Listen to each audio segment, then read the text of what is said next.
Basahin po natin. For this is the covenant that I will make with the house of Israel after those days, declares the Lord. I will put my law within them, and I will write it on their hearts, and I will be their God, and they shall be my people. Mga kapatid, ito po ang salita ng Diyos para sa kanyang mga hinirang papuri at pasalamat para sa Panginoon. Para po sa pangaral ng salita ng Diyos, inaanyahan ko po ang bawat isa na tayo po'y makakaupo na.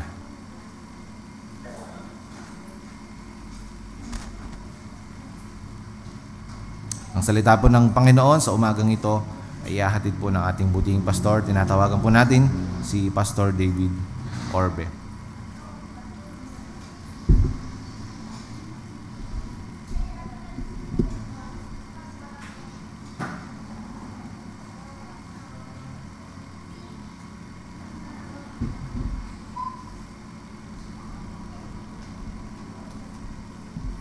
Blessed Lord's Day po sa ating lahat.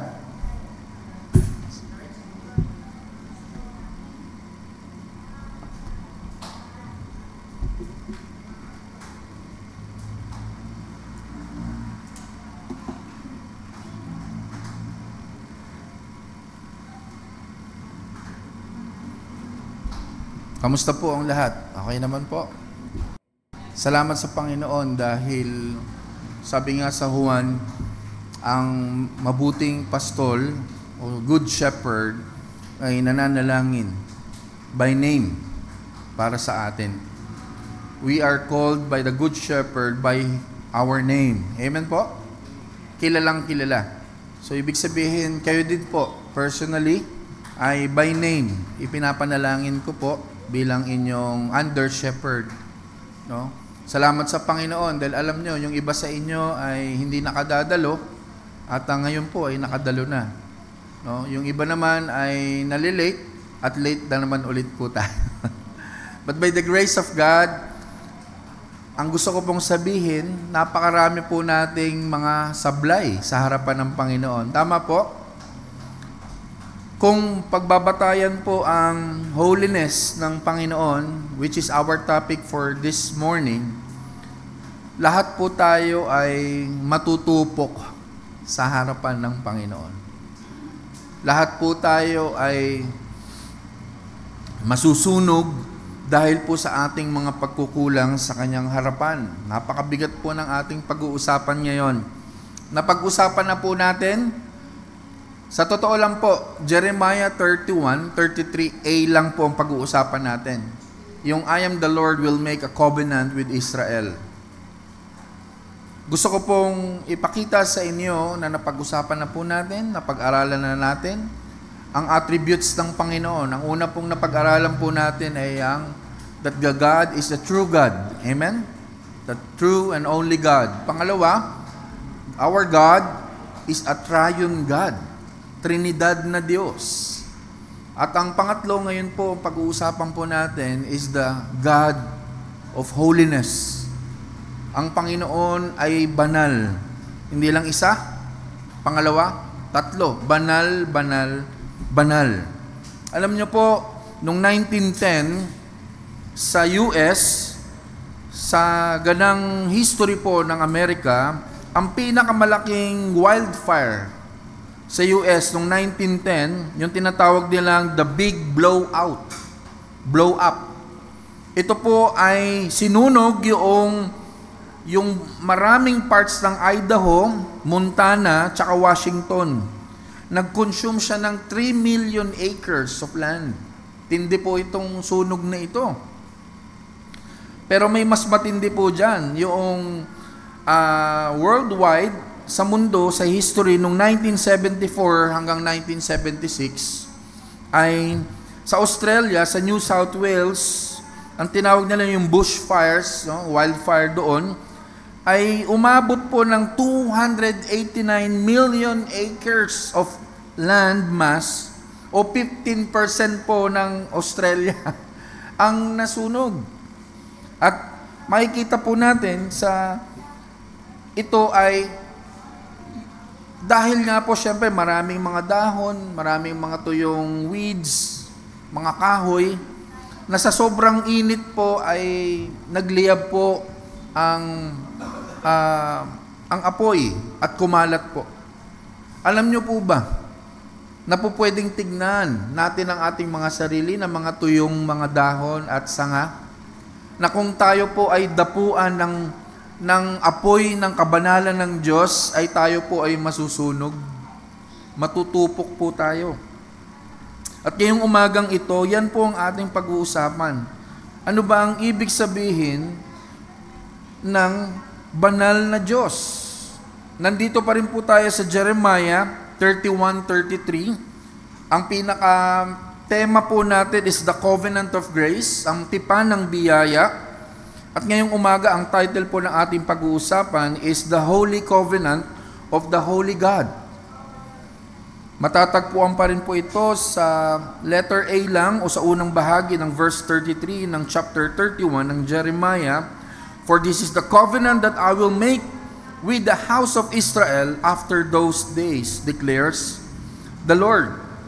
Sa Tagalog, ganito ang gagawin kong kasunduan sa bayan ng Israel pagdating ng panahon. Yan lang po muna ang ating pag-uusapan. Magfo-focus pa rin tayo sa attributes ng Panginoon, sa pagkakakilanlan ng Diyos. Dahil po naniniwala tayo, kailangan ang isang nag-uumpisang simbahan o iglesia ng Panginoon ay alam niya at kilala niya ang Diyos ng kanyang pinaglilingkuran at sinasamba. It is impossible for us to worship God that it is unknown to us. Kailangan po alam natin, kilala natin kung sino ang ating sinasamba. The higher we know God will be the higher also we want to worship Him. Ganun po nasusukat ang ating kaalaman na napakahalaga na magre-reflect po sa ating buhay bilang mga tunay na mga mananampalataya. Mga kapatid, sa umagang ito, yung nature po ng covenant of grace o yung tipan ng biyaya ay siyempre, ito po ay nakabase sa kung sino ang gumawa. Tama po? Sabi po doon sa verse, I, the Lord, made the covenant with Israel. So ang Panginoon ang gumawa po ng tipan ng biyaya. At yung tipan ng biyaya, yung nature ng covenant na ito, ay nakahanay syempre doon sa gumawa. Tama po? So kung ikaw ay nagsusulat sa papel, handwriting mo, yun yung style ng handwriting mo. So kung ikaw ang gumawa ng covenant, which is ang Panginoon ang gumawa sa tekstong ito, which is holy, holy din po yung covenant. God is the maker of the covenant, and God is holy in nature. So, ang covenant na pinag-uusapan at pinag-aaralan natin ngayon is holy covenant. Ang justice ng Panginoon ay holy o banal. Ang kaalaman ng Panginoon, ang katalinuhan ng Panginoon ay banal. Ang kalakasan at kapangyarihan ng Panginoon ay banal. Sabi nga po doon sa Psalms 98:1, ang bisig o ang arm o ang kamay ng Diyos ay banal. Ganon din po ang Holy Covenant. Sinabi po ng Psalmist sa 105 verse 42, His truth or promise is a holy promise. So mga kapatid, sa umagang ito, kung alam natin na ang totoong Diyos ay ang nag-iisang totoong Diyos at Trinidad na Diyos, ngayong umaga makikita natin na ang Diyos na ating sinasamba na gumawa ng tipan, ng biyaya, kung kaya tayo nagkaroon ng kaligtasan, ay ang Diyos na banal, banal, at banal. Sa umagang ito, tignan po natin ang dalawang bagay sa mga katotohanan kung saan makikita nating banal ang Panginoon. Knowing the holiness or the holy nature of God, may unang tanong tayo. Kung alam nating banal ang Panginoon, meron po tayong dapat unang maging tanong. Una, bakit ang banal na Diyos na gumawa ng banal na tipan ay makikipagtipanan sa hindi banal o makasalanang tao. Can you imagine? Yung banal na Diyos na gumawa ng banal, partner yun eh. Holy yung maker, holy din po yung product, yung covenant. Tama po? Pero, ito po ay ibinigay, itinipan doon sa isang hindi banal na sangkatauhan. Tayo po yun. Yan po ang malaking tanong ngayon. Pangalawang tanong na dapat nating pag-usapan sa umagang ito ay paano ang isang banal na Diyos na gumawa ng banal na tipan makikipagtipanan sa hindi banal na tao.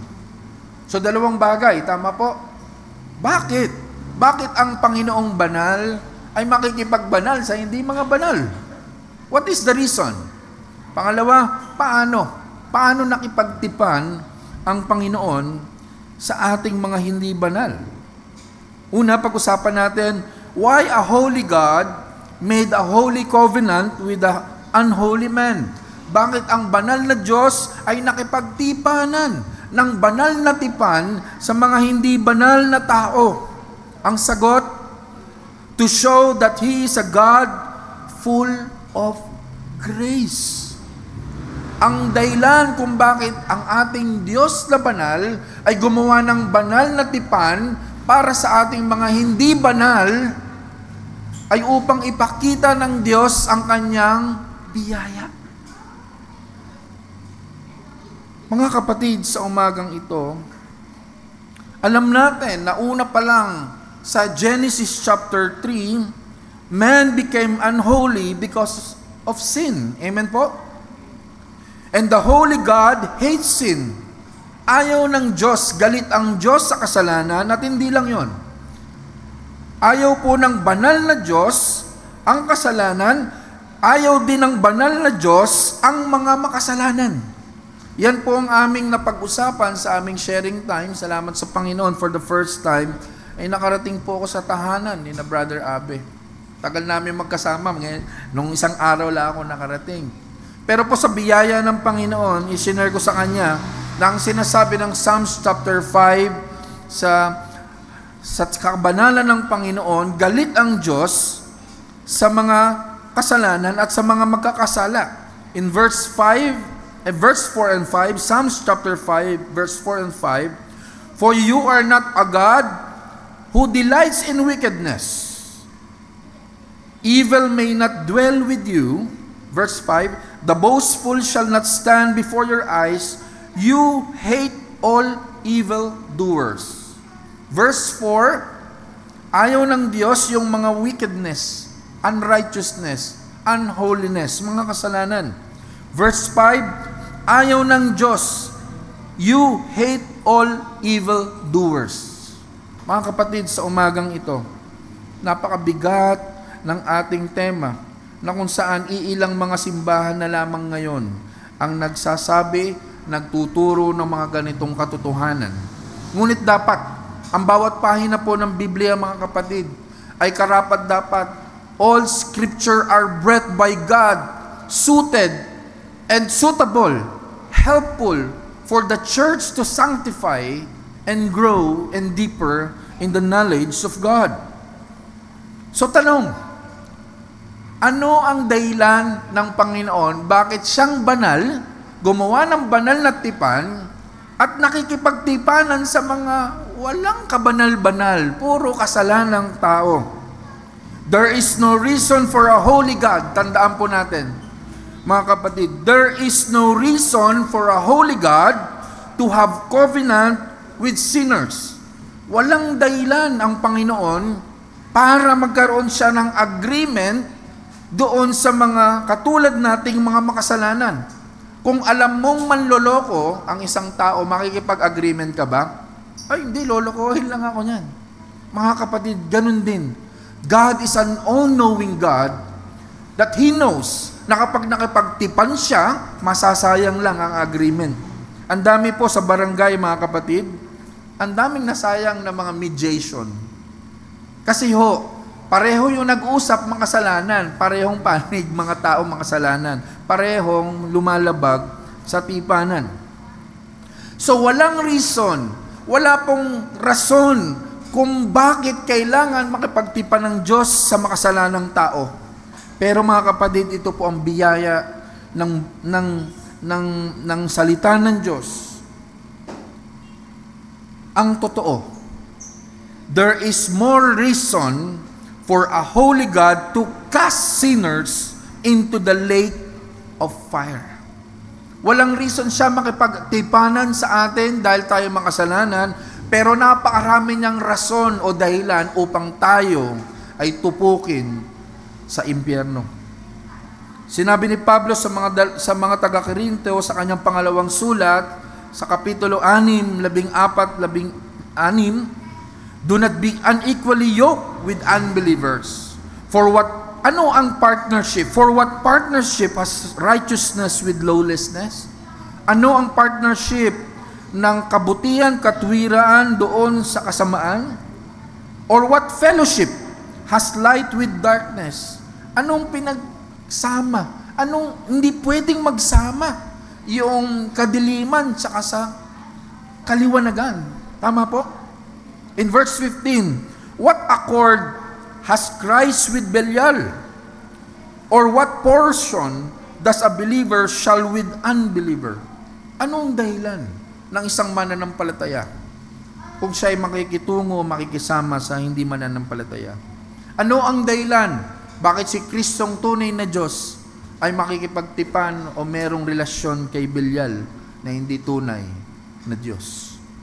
Verse 16, what agreement, ito maganda, what agreement has the temple of God with idols? So ang tunay na Diyos ay walang relasyon, walang rason para makipagtipanan, makipag-agreement doon sa mga Diyos-Diyosan lamang. Sinabi po yan ni Pablo habang pinagagalitan ang mga taga-Korinto. Sa umagang ito, mga kapatid, tandaan, walang dahilan ang banal na Diyos para makipagtipan sa mga makasalanang tao. Ikaw at ako, wala pong dahilan ng Panginoon para makipagtipan sa atin. In 1689 Baptist Confession of Faith, in chapter 7, this is all about God's covenant. Ito po yung pinakapaborito ko, in fact. Yung tatlo po kasi, hindi ko makakalimutan, yung chapter 6 ng 1680 ng London Baptist Confession of Faith natin, yung chapter 6 is all about sin. Chapter 7, ito is all about covenant, pagliligtas sa atin, sa ating makasalanan. And then chapter 8, yung mediatorship ng Panginoon. Yan yung tatlong hindi ko makakalimutan. Sin, mediation, sin, covenant, and then mediation of Christ. Ang sabi doon sa chapter 7 of God's covenant, the distance between God and the creature is so great. Ang distansya o ang layo ng kabanalan ng Diyos at ang kasalanan mo, pagiging makasalanan natin ay napakalayo po. Ang realidad na ang makasalanang tao ay karapat-dapat hindi sa tipan ng biyaya, kundi sa tipan ng pagpapalo. It is not for us to receive the covenant of grace, but the covenant of judgment. Tama yung sinabi ni Charles Spurgeon sa kanyang preaching about Jeremiah 31:33. Ito po'y pinreach niya noong 1856, noong August 3. Sabi niya po, God to the unregenerate, sa mga hindi makasalanan, sa mga hindi pa mananampalataya, and the unconverted, the unholy, sabi ni Spurgeon, can have no acquaintance in which they have no share whatever. Ang sabi ni Spurgeon, kung ikaw ay hindi mananampalataya, kung ikaw ay hindi binago ng Diyos, kung ikaw ay hindi banal, ay wala tayong pagkakaibigan, pagkakakilanlan sa banal na Panginoon. Yan po ang bad news. Grabe. Grabe po. Pero salamat sa Panginoon sa umagang ito. Makikita po natin sa ating maikling verse, Jeremiah 31:33, that he told the prophet Jeremiah that the Holy God will make with the house of Israel a holy covenant. Kahit po tayo po ay makasalanan sa biyaya ng Panginoon, gusto niyang ipakita ang kanyang biyaya sa atin na kahit hindi tayo karapat-dapat ay nakipagtipanan pa rin siya. Amen po? God in His holiness shows His grace to unworthy and unholy men. God in His holiness shows His full mercy through His grace to unworthy and unholy men. Sa totoo lang po ang realidad ng buhay, ito po, challenge ko po kayo. This is our reality. Nabilang nyo na ba ang ating pagiging hindi banal o sa ating pagiging makasalanan? Nabilang na po ba natin ang ating mga kasalanan? Dalawang pwede po natin gawin para mabilang natin ang hindi mabilang na kasalanan. Una, may dalawang kasalanan tayo. Una, inherited sins from Adan. We have the Adamic sin na dahil sa galit ng Diyos, yung sumpa na pagkakasala ni Adan ay tumagos hanggang sa ating mga henerasyon. Nagkaroon ng saling lahi ng kasalanan. O ilan na yon? Kasalanan ni Adan, sa lahat ng henerasyon, bilyong kasalanan na po yun. Kaya nga pag pinapanganak tayo, sa totoo lang, tama yung Ephesians chapter 2, tayo po yung mga patay dahil sa ating trespasses at mga kasalanan. Kaya sabi ni R.C. Sproul, every person who are born of Adam when being birthed here on earth is spiritually DOA. Alam niyo po ibig sabihin ng DOA pag sa ospital? Dead on arrival. Kapag daw po ang nanay ay nagpaanak ng isang bata, paglabas ng bata, DOA. Dahil sa kanyang spiritual na makakasalanan na nanggaling pa kay Adan, even hindi pa siya nakakapag-commit ng kasalanan sa sinapupunan, mga kapatid, makasalanan na po siya. Kaya nga sa school, ang tinuturo, righteousness, mga mabubuting bagay, morality. May nagturo ba sa bata ng kasalanan? Wala, kasi natural na makasalanan ang bata. So yan po yung kasalanan natin. Bilangin natin yung kasalanan mula kay Adan hanggang ngayon, hanggang kaninang umaga.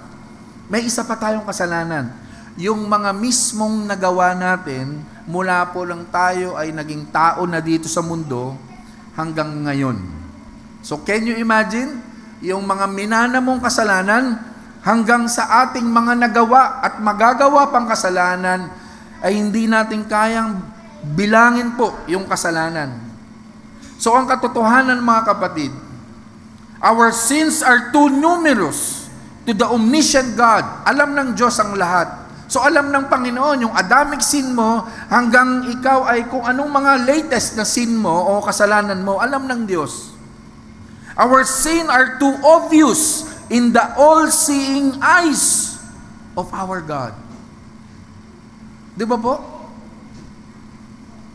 Wala hong makalalagpas sa bilang ng kasalanan natin sa harapan ng mga mata ng Diyos. Our sins are all correctly, tama, at completely.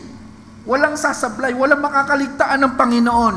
Nabibilang ng Panginoon ang ating minanang kasalanan at mga nagawa at magagawa pang kasalanan. Ang ating mga kasalanan ay evidently na witness ng spiritual CCTV ng Panginoon. So can you imagine, God Himself is the witness kung gaano ka kasama at ka-unholy sa harapan ng Kanyang paghuhusga. Ang gusto ko pong sabihin mga kapatid, God totally knows man's unholiness. And yet, by His grace, His holy covenant was made para tayo po ay iligtas at mahalin. Amen? Sa umagang ito, kaya nga tinawag po the covenant of grace, Dahil yung Holy God, sinless, at yung Holy Covenant ay nagbigay ng biyaya sa Holy Man. Kaya Covenant of Grace. Tama ulit si Charles Spurgeon, sabi niya, our loving Father is the judge who shall acquit our sins. Wow. Yung minana mong kasalanan kay Adan, yung mga nagawa mong kasalanan, can you imagine? A righteous judge, ang makatwirang Diyos, i-aabswelto tayo. Kaya po may tipan na biyaya upang i-abswelto tayo ng Panginoon. Yan po ang katotohanan. And that leads me to the second point. Paano? Alam na natin, ngayong umaga, na kahit tayo mga hindi banal, ang banal na Diyos ay gumawa ng banal na tipan upang tayo ay biyayaan ng kaligtasan. Tayo ay patawarin. I-acquit sa lahat ng ating hindi mabilang na mga kasalanan. Ang next na tanong, pangalawang punto, how does the Holy God made a holy covenant with the holy man? Paano? Gagawin ng Diyos. Parang imposible ang makapangyarihan at banal na tapat na husgado, judge God. Bakit ganun? Di ba righteous God, bakit niya i-abswelto? Malinaw, may ebidensya, makasalanan, guilty. Tama po? Hindi na siya righteous judge. Tama po? Pero paano? Paano? Ito po ang sagot. Sa pamamagitan ng ating banal na manunubos, banal na Diyos na si Jesus. Through the person of the Holy Son and our Holy Savior, Jesus Christ. Nagkaroon po tayo ng pag-asa dahil po sa banal na Panginoong Hesukristo. Yan po ang kaparaanan ng Diyos kung paano tayo mag-fit doon sa Holy God na nagbibigay sa atin ng pagkakataon maging holy doon sa Holy Covenant dahil po sa Holy Christ in our lives.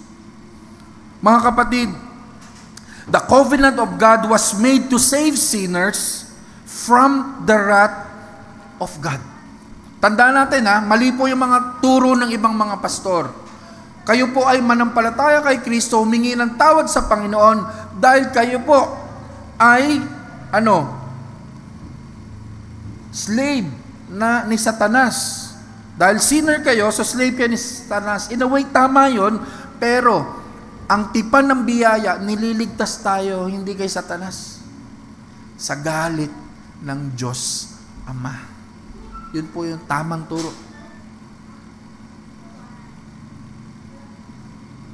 Ang realidad po mga kapatid, eto po matindi. Paano? Paano mangyayari ito?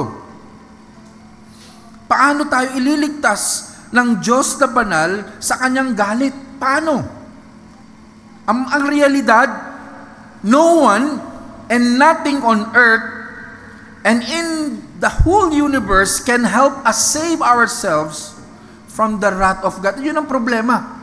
Walang tao, walang sino man, at walang kahit ano na pwedeng tumulong sa atin na tayo ay maging banal. Kaya, ito po, ang Panginoon na punong-puno ng biyaya, yun yung point natin. Through the covenant, God will show the grace to us sa pamamagitan po ng kanyang initiative, divine initiative. Take note of this. Divine initiative. Ano ibig sabihin po nun, Pastor? God in His grace initiated the means for man's salvation through His one and only mediator of the covenant, Christ Jesus. Ang Panginoon po ang nagkaroon at siya lamang talaga ang may pag-asa, ang nagbigay ng inisyatibo upang ipakita sa atin ang kanyang biyaya. Paano? Sa pamamagitan ng pagsugo ng kanyang banal na anak para sagipin ang hindi mga banal na tao katulad mo at katulad ko. 1 John 14, ito po isa sa mga verse na life verse ng ating church. The Word became flesh and dwelled among us, and we have seen His glory, glory as of the only Son from the Father, full of grace and truth. May kita natin, pagkasulat ni John, sinabi niya, ang inisyatibo ng Diyos sa ating mga hindi banal na mga tao ay ang pagsugo niya ng kanyang banal na anak na si Jesus. Sa chapter 7, balikan po natin ang ating confession. Maalala po natin, the distance between God and the creature is so great. Naalala niyo po? Yung holiness ng Panginoon ay sobrang layo natin dahil sa ating unholiness, o yung righteousness ng Lord, ang layo natin dahil sa ating sa righteousness ng Lord, ang layo natin dahil tayo ay mga unrighteous. At sabi po ng confession sa paragraph 1, yet they could never have attained the reward of life. Hindi natin kaya ma-attain yung kaligtasan. Hindi natin kayang umakma ang ating buhay sa pagkabanal ng Diyos. Kaya ang sabi dito sa confession, but by some voluntary condescension of God's part, ang ganda ng term na yon, voluntary condescensions on God's part, ibig sabihin voluntary, self-initiative, amen? Inoffer niya ang buhay ng kanyang bugtong na anak na si Jesus.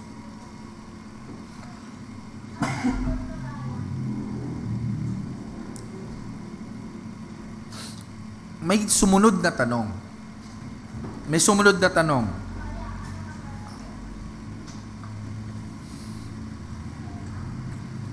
Bakit si Jesus? Tama po? Maaari namang pwede naman po ang si Belial kanina. O pwede naman po si Baal. O pwede naman si Muhammad. Tama po? Ang tanong, bakit si Jesus ang ginamit ng Diyos Ama? Bakit? Why Jesus Christ is the only mediator? Answer, Christ is the only exact representation of God Himself. Sa banal na Diyos, gumawa siya ng banal na tipan, kailangan ang magfa-facilitate, kailangan ang magfu-fulfill ng banal na tipan na ito ay banal na Diyos din. Amen? At walang ni isang tao ang banal. Isa lang po ang nabanggit na banal, yung sa kanta, aso pa. Banal na aso. Meron pang isa pala, santong kabayo. Pero ito pong lyrics na ito, kalokohan po eh.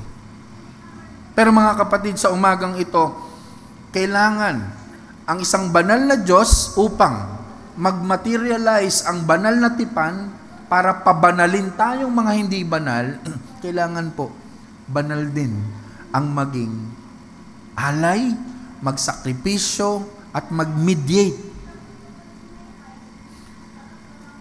Bakit si Jesus? Dahil siya po ay eksaktong representasyon ng Diyos Ama.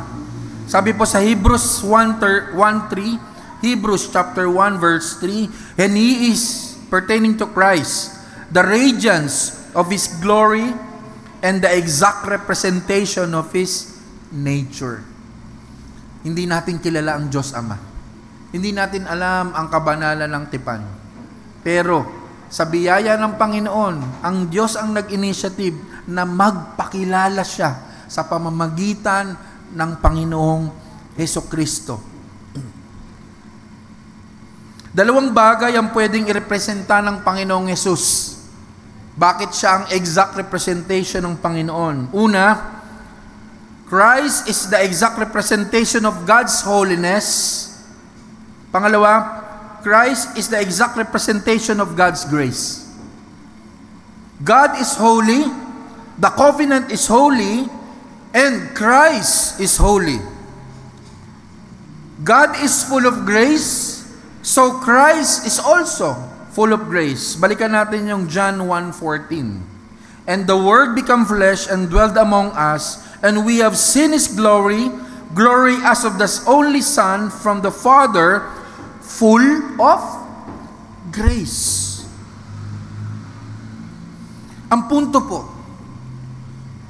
nang natatanging si Jesus lamang, si Kristo Jesus lamang ang banal na may karakteristik, pagkakilanlan ng punong-puno ng biyaya, kaya siya ang karapat-dapat na magrepresenta sa mapagbiyaya at banal na Diyos. Bakit si Jesus? Siya ang representation of God's holiness, of God's grace. Pangalawa, bakit si Jesus ang kailangan mag-mediate? Because Christ is God's appointed mediator. Kanina, yung requirement, qualified siya. Siya ay God, siya ay holy, siya ay full of grace. Yung gumawa ng covenant is full of grace, holy.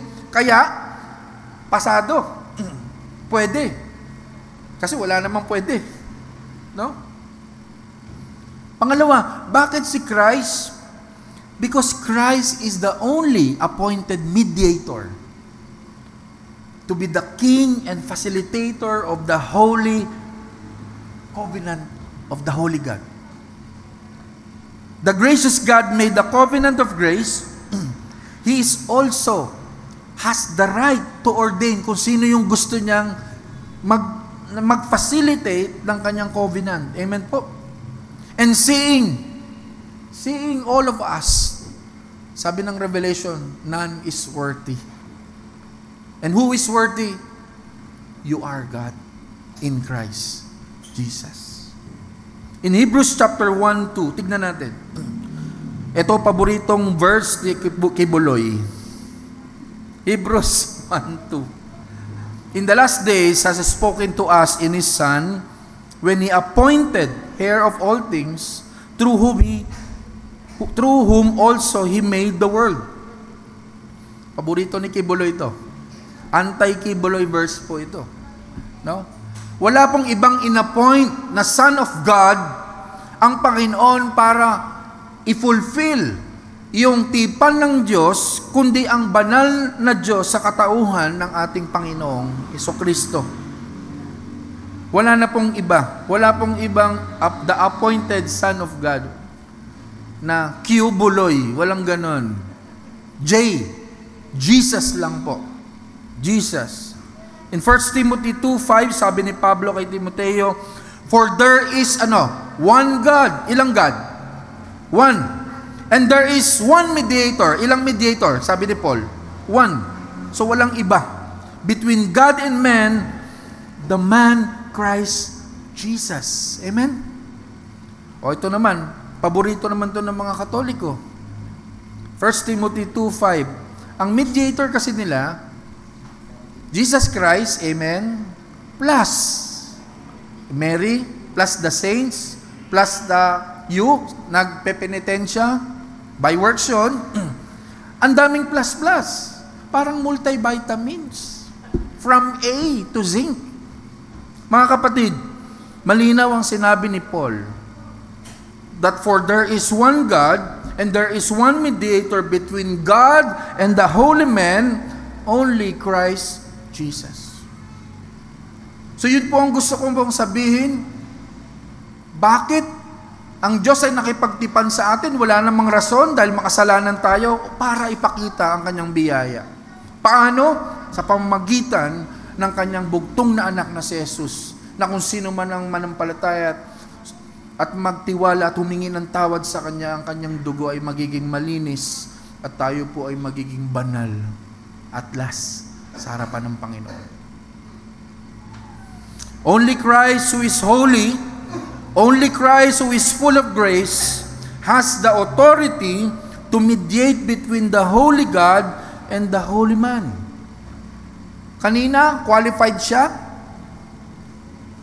Pangalawa, si Christ. Bakit si Christ ang mediator? Authorized siya. Pangatlo, bakit si Kristo lamang ang mediator ng banal na tipan ng Diyos upang tayo ay maging banal? Because Christ is God, who has the power to be the mediator. Hindi lang po siya exact representation na katulad ng Diyos na mapagbiyaya at banal. Hindi lang po si Kristo po ay inassign o inappoint ng Diyos Ama, kundi pangatlo, si Kristo ay makapangyarihan. Amen? Ang katotohanan po, mga kapatid, ay si Kristo dapat ang maging mediator o tagapamagitan mula sa banal na Diyos at hindi banal na tao, dahil wala naman talagang may kaya. No one has the ability and capacity to mediate. And Christ alone is the powerful mediator. Sabi sa unang liham ni Paul sa mga taga-Korinto, chapter 15, verse 55 to 57, in 57, "But thanks be to God, who gives us the victory through our Lord Jesus Christ." Kung babasahin mo yung verse 55, sabi ni Paul, may kinote siya galing sa Old Testament, "O death, where is your victory? O death, what is your sting? And the sting of death is sin." Ang kamandag po, kung saan tayo po ay nagkaroon ng spiritual na kamatayan, ay ang ating mga kasalanan. Ngunit, salamat sa Panginoon, dahil si Kristo lamang ang Diyos na nagkatawang tao na hindi tinablan ng kasalanan, ng kamatayan. Take note, ang Panginoon Jesus namatay siya sa bundok ng Kalbaryo dahil ginusto niya. Naalala niyo po yung isa sa mga 7 last words? "Itinatagubilin ko sa iyo, Panginoon Ama, ang aking espiritu." Sa ER, ang mga taong namamatay, yung mga ayaw pa mamatay, "Ayoko po mamatay." Totoo po, true to life po ito. Pero si Jesus masaya, kalmado, "Binibigay ko na sa iyo ang aking espiritu." Mga kapatid, sa umagang ito, hindi kayang patayin ng kasalanan, ng kadiliman ng ating Panginoong Jesus. Namatay lang, hinayaan lang ng Diyos sa kanyang providensya, sa kanyang plano na mamatay si Jesus upang tayo'y makasama niya sa kamatayan, sa kasalanan. Yun po yung pinreach ko nung last Sunday in Romans chapter 6. Bakit kailangan mamatay ni Kristo? Para mamatay din ikaw at ako sa ating mga kasalanan. Upang tayo po ay parang binautismuhan na namatay, nilubog, at ikaw ay binuhay ulit bilang bautismo upang tayo ay maging banal sa harapan ng Panginoon. Mga kapatid, walang ibang may kakayanan upang talunin ng kasalanan kundi ang Panginoong Hesus lamang. Kaya siya ang may kapangyarihan para tayo iligtas. Umuo si Mateo sa kanyang sinulat sa unang chapter, verse 21, Matthew 1:21. Si Maria daw will bear a son, and you shall call his name Jesus, for he will save his people from their sins. Ang Panginoon lamang ang magliligtas sa mga makasalanang tao dahil sa kanilang mga kasalanan.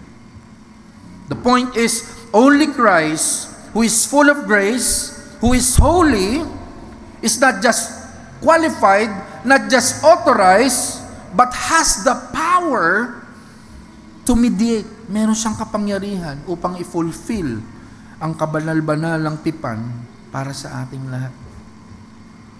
Acts 4:12, "And there is no salvation in no one else, for there is no other name under heaven given among men by which we must be saved." Wala pong ibang pangalan na itinalaga ang Diyos sa banal na tipan niya kung saan ang tao ay maliligtas kundi sa pangalan lamang ng ating Panginoon. He is qualified, He is authorized, and He has the power to save us, to fulfill the covenant.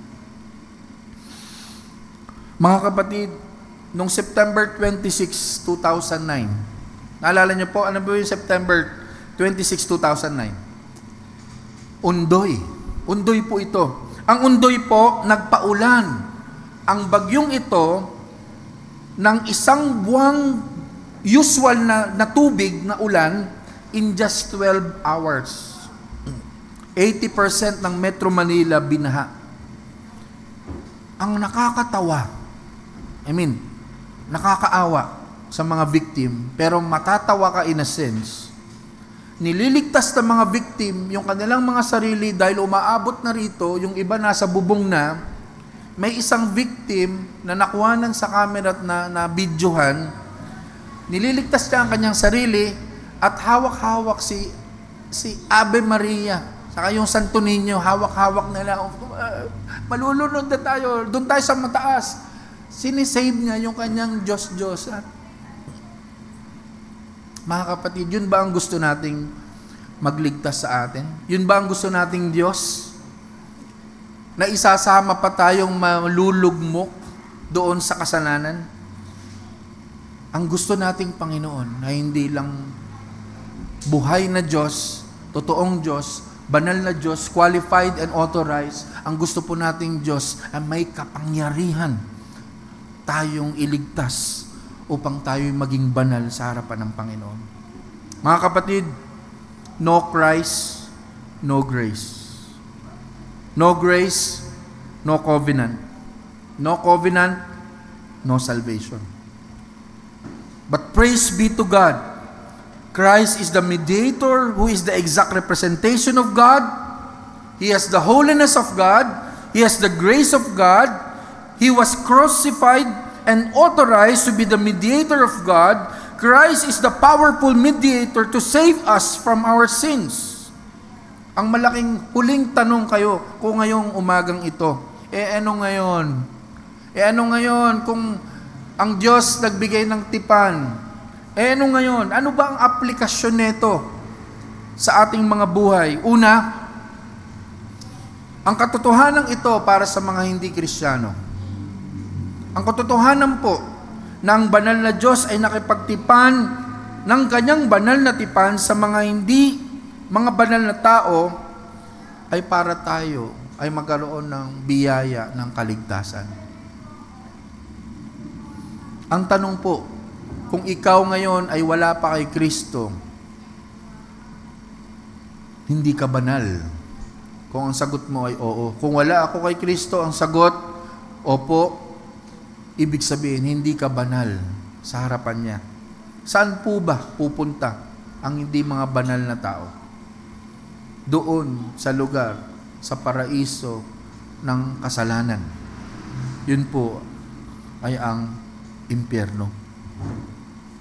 Mga kapatid, kung sino man sa inyo ang wala pang relasyon sa Panginoon, ang hindi pa nakasaklaw sa tipan ng biyaya ng kabanalan ng Panginoon, humingi po tayo ng tawad sa Panginoon. Manampalataya tayo na si Jesus lamang ang may kakayanan upang makipamagitan sa atin sa harapan ng Ama. Kung hindi, sa dami po ng ating kasalanan, mga kapatid, wala tayong karapatan ni sumilip lamang sa kalangitan. Without the holiness of Christ Jesus, we will be thrown to the big holes of hell. Para tayong dumadaos-dos na parang mga bata doon sa slide ng kasalanan, dire-diretso doon sa impyerno. And I pray this morning that the Holy Spirit will transform us, will reform us from being sinner to being saints in the front of God. And what is the application sa ating mga mananampalataya ngayong umagang ito? Ano po ang kahalagahan ng mga katotohanan ito sa ating mga mananampalataya na? By God's grace, God is asking us, hinihiling ng Panginoon sa mensaheng ito ngayong umaga, na suriin po natin ang ating mga sarili. Alalahanin natin na tayo po ay sinaklawan na ng biyayang banal sa pamagitan ng banal na tipan ng Diyos. Tayo po ay niligtas ni Jesus. Tayo po ay mga Kristiyano na. Kaya ang malaking tanong, kung ikaw ay matagal ng Kristiyano, this topic is all about holiness. Ang tanong mo dapat, ako ba ay namumuhay sa kabanalan? Ako ba ay namumuhay sa kasalanan? Nung kami po ni Jaden ay nagdi-devotion, habang ang nanay niya ay may binibili sa department store, habang kasama ko nakaupo kami habang kumakain, naiwan sa akin si Raya at si Jaden. Ang topic natin, anak, Ephesians 5:11, diba? Ang sabi ni Paul doon, huwag tayo magkaroon ng parte sa mga unfruitful works ng darkness, sa mga kasalanan. Dapat tayo po ay lumalayo, tayo po ay dapat gumagawa hindi ng mga kadiliman, kundi ng mga kaliwanagan, which is, tayo po ay dapat namumuhay sa katwiran, sa kabanalan, dahil kitang-kita po ng Panginoon ang ating buhay. Sabi po ni Paul sa Romans 13:12, let us cast off the works of darkness and put on the armor of light. Can you imagine the Roman soldier? Para daw tayo ay maging mapagtagumpay sa ating banal at pinababanal na buhay, dapat tinatanggal daw po natin, cast off yung works ng darkness at i-put on natin yung armor of light. Dapat po ang sinusuot natin ay ang katwiran ni Kristo. Hindi po natin ang sinusuot ang kalaswaan ng ating pagkatao.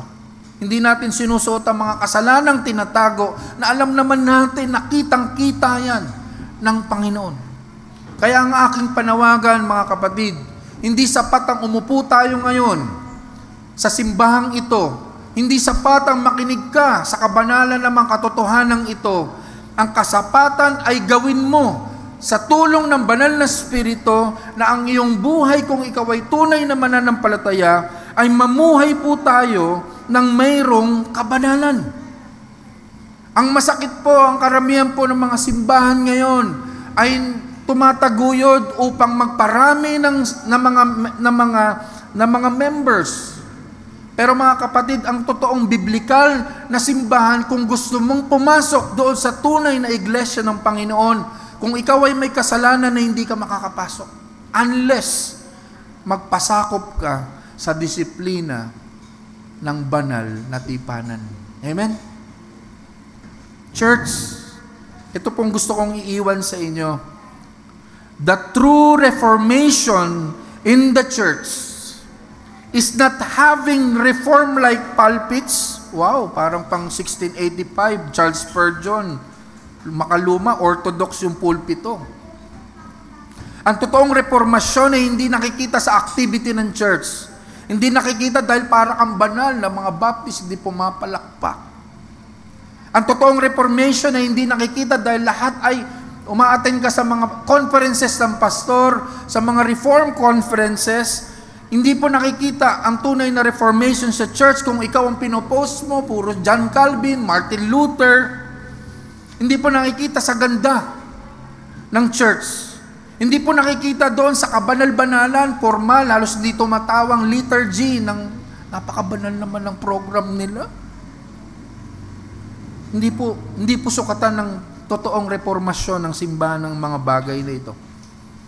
Ang dami yung sa social media, nagpo-post kung ano-ano mga libro na about reformation, mga biblical books. Lahat ng volume ni John Calvin, nabasa na daw nila. Pero mga kapatid, hindi po ito sukatan ng tunay na reformasyon ng simbahan. But the true reformation in the church is having the true regenerated lives of people of God who are formerly deformed by sin and now reformed back into the holy image of God. Mga kapatid, ang tunay na Reformed Church, ang tunay na reformation o pagbabago ng biblikal na simbahan ay nakikita sa tunay na simbahang espiritual. Ikaw yon, ako yon, tayo yon. Hindi po sa pananamit, hindi po sa pagsasalita, hindi sa mga post mo, kundi sa tunay na pagbabagong pagpapabanal ng Diyos dahil sa banal na tipan, dahil po sa banal na Jesucristong namatay sa iyo. Purihin ng Panginoon sa mga katotohanan yan. Tayo ngayon ay mga kaluluwa na mga binago ng Panginoon, niligtas ng Panginoon at binabago araw-araw dahil sa kanyang biyaya. Tayo ngayon ay may bagong buhay na yung buhay na yan ay namumuhay sa kabanalan. At hindi po ito dahil sa ating sarili, hindi po ito dahil sa ating kakayanan. It is only by the work of the mediating work, the cross work of Jesus Christ in our lives. He is the only one worthy, authorized, and has the power to change us, mga kapatid. The true Reformed Church is pursuing holiness of God based on the holy words of God by the holy power of the Holy Spirit through the holy cross of the holy Savior and our Lord Jesus Christ. Nawa po, ang resulta po ng mensaheng ito ay makita ng Diyos ang tunay na Reformed Church, hindi lang sa karatula. Ang tunay na Reformed Church ay lumalakad sa kabanalan ni Kristo at alam niya na siya ay banal sa harapan ng Diyos. At ang pinakadakilang purpose kung bakit kailangan natin magpakabanal sa buhay nating mga Kristiyano ay para makapagbigay ng pagpapupuri at pagsamba sa Diyos na banal. Sayang po ang sabon ngayong umagang ito, ang shampoo, kung tayo po ay hindi banal na sumasamba sa Panginoon. Tayo pong lahat ay magsitayo.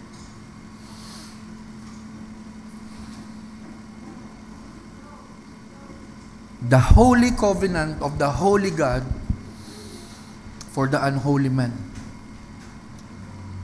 Purihin ng Panginoon. O Lord, salamat po sa mensaheng ito.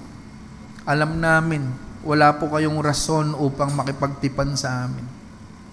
Ngunit sa iyong kabanalan, sa iyong punong-puno ng biyaya at awa, Panginoon, ay isinugo mo, Panginoon, ang iyong banal na anak upang mamatay sa amin na katulad ng kriminal, na dapat, Panginoon, kami ang dapat mamatay, bagkus siya po ang namatay upang tubusin ang aming mga kasalanan. Panginoon, salamat po sa inyong banal na anak na si Jesus. Dahil siya po ay makapangyarihan, kayo po nagtalaga sa Kanya, siya po ang karapat-dapat upang gampanan, Panginoon, ang iyong tipan sa amin upang kami maging banal sa inyong harapan. Ang panalangin ko po, Panginoon, ang mensaheng ito ay gamitin mo upang ang sino mang hindi pa mga tunay na mga mananampalataya sa loob ng iglesyang ito, ang mga makakapanginig nito, Panginoon, ay maging banal o uriin mong tapat at walang kasalanan. Father, justify us, O God, in the Lord Jesus Christ. And Lord, I pray na kami naman pong mga matatagal ng mananampalataya ay maging paalala at maging rebuke po na kami, Panginoon, ay lumayo sa mga kasalanan. At kami, Panginoon, ay bagkus mamuhay sa kabanalan. Purihin kayo, Panginoon.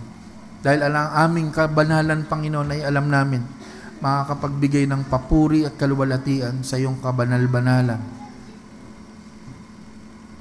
na biyaya sa amin. Maraming salamat po sa mensaheng ito sa pangalan ni Jesus. Amen.